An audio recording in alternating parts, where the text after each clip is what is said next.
Ekonom JP Morgan Asset Management, David Kelly, memperingatkan bahwa Amerika Serikat sedang bangkrut pelan-pelan. Namun, laju kebangkrutan yang lambat membuat pasar belum menunjukkan tanda-tanda panik. Dalam catatannya pekan ini, Kelly menyoroti utang nasional AS yang telah menembus 37,8 triliun AS dolar dengan pembayaran bunga mencapai 1,2 triliun AS dolar. Lalu, pertanyaannya kapan utang federal akan meledak? Jawabannya, AS sedang bangkrut, tapi pelan-pelan.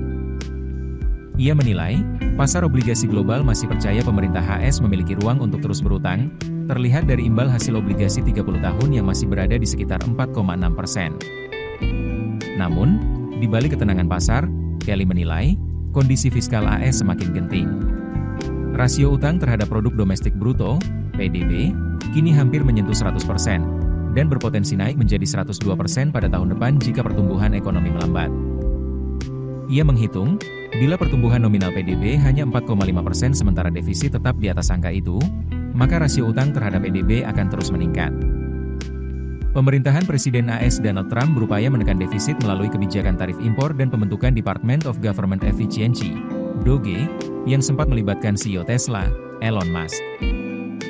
Namun, kerjasama itu berakhir setelah keduanya berselisih mengenai One Big Beautiful Bill Act, kebijakan yang justru berpotensi menambah utang 3,4 triliun AS dolar dalam satu dekade.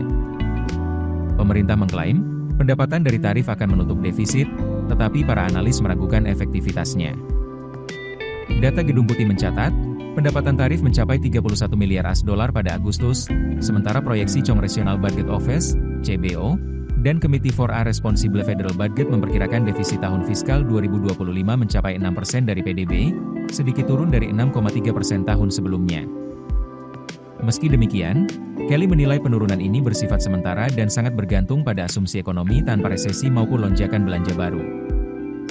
Selain itu, kebijakan tarif Trump berpotensi terganjal di Mahkamah Agung. Jika dibatalkan, pemerintah bisa diwajibkan mengembalikan dana tarif yang sudah dipungut dan mencari dasar hukum baru untuk menerapkannya kembali.